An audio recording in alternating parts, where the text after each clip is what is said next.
శ్రోతలందరికీ నమస్కారం. ఈరోజు కృష్ణన్నయ్య అనే కథతో మీ ముందుకొచ్చాను.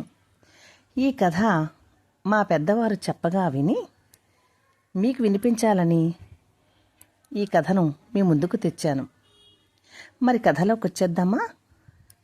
కృష్ణన్నయ్య కథ పఠనం విజయలక్ష్మి.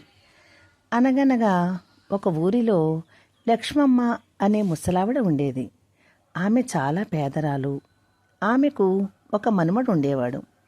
అతనికి తల్లిదండ్రులు చనిపోవడం వలన మా అమ్మే అన్నీ అయ్యి ఎంతో గారాబంగా పెంచేది.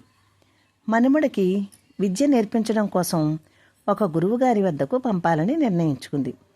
అయితే ఆ గురువుగారి ఊరు వెళ్ళాలంటే ఒక అడవి దాటి వెళ్ళవలసి వచ్చేది. మనుమడు చిన్నవాడు అవ్వడం వలన అడవి మధ్యలోకి వచ్చేసరికి చాలా భయం వేసేది. ఎందుకంటే అడవి మధ్యలో అడవి చాలా దట్టమైన చెట్లతో, జంతువులతో, పాములతో నిండి ఉండడం వలన ఆ ప్రాంతం దాటే వరకు చాలా భయపడేవాడు బాలుడు. దానితో మా అమ్మ అడవి మార్గంలో నాకు భయం వేస్తోంది అని చెప్పాడు. దాంతో ముసలమ్మ, బాబు నీకు ఎక్కడ భయం వేస్తే అక్కడ కృష్ణన్నయ్య నాకు భయం వేస్తోంది అని పిలువు, అతనే వచ్చి నిన్ను గురువుగారింటికి తీసుకెళతాడు అని చెప్పింది.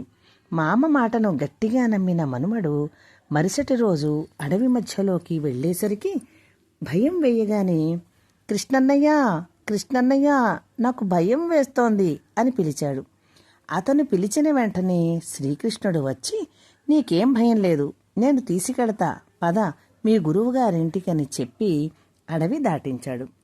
మరలా సాయంత్రం తిరిగి వచ్చేటప్పుడు కూడా భయంతో అన్నయ్య అని పిలవడంతో కృష్ణుడు వచ్చి ఊరు చేర్చాడు.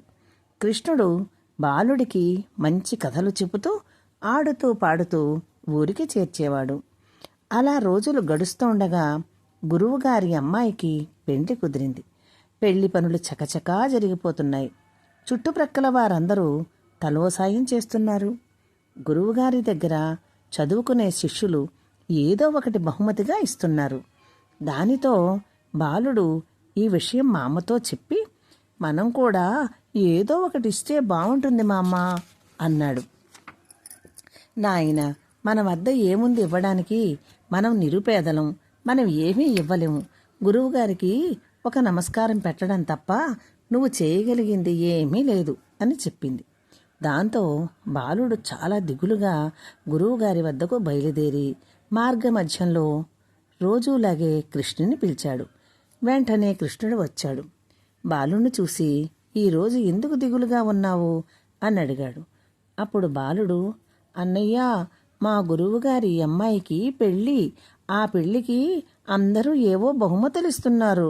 మనం ఏదైనా ఇద్దామని మా మామని అడిగితే మన దగ్గర ఏమీ లేదు, మనం పేదవాళ్ళము అని చెప్పింది. అందరూ ఇచ్చి నేను ఒక్కడిని ఇవ్వకపోతే ఎలా ఉంటుంది చెప్పు, అందుకే నాకు బాధగా ఉంది అని చెప్పాడు బాలుడు. అయ్యో అలాగా అని చెప్పి ఒక పెరుగుముంత బాలుడి చేతికిచ్చి, ఇదిగో ఈ పెరుగుముంత బహుమతిగా మీ గురువుగారికి ఇవ్వు అని చెప్పాడు.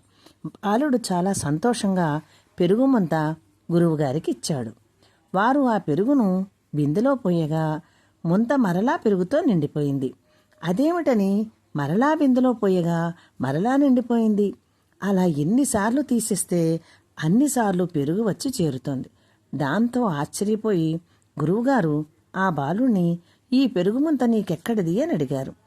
మా కృష్ణన్నయ్య ఇచ్చాడు అని చెప్పాడు బాలుడు. ఎప్పుడు, ఎక్కడ, ఎలా ఇచ్చాడు అని గురువుగారు ప్రశ్నించేసరికి బాలుడు మొత్తం అంతా చెప్పాడు. నాకు మీ అన్నయ్యని చూపిస్తావా అని అడిగారు గురువుగారు.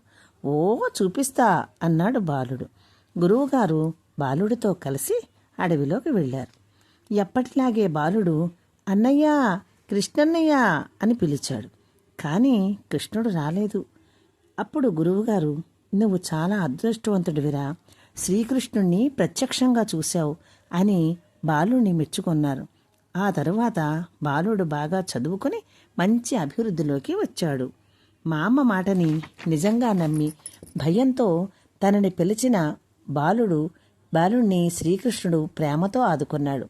ఎవరైనా భగవంతుణ్ణి అనుమానించకుండా నమ్మకంతో పిలిస్తే ఆయన తప్పకుండా అండగా నిలుస్తాడనేది సత్యం.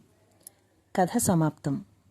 మీకు ఈ కథ నచ్చితే నా ఛానల్ను సబ్స్క్రైబ్ చేసుకుని లైక్ చేసి, షేర్ చేసి, కామెంట్ చేసి నన్ను ప్రోత్సహించి మరింత ముందుకు నడిపించాలని ప్రార్థన. ఇప్పటి వరకు నా ఛానల్ని సబ్స్క్రైబ్ చేసుకున్న వారికి, నా కథలు వింటున్న వారికి ప్రత్యేక ధన్యవాదములు. ఇట్లు మీ విజయలక్ష్మి.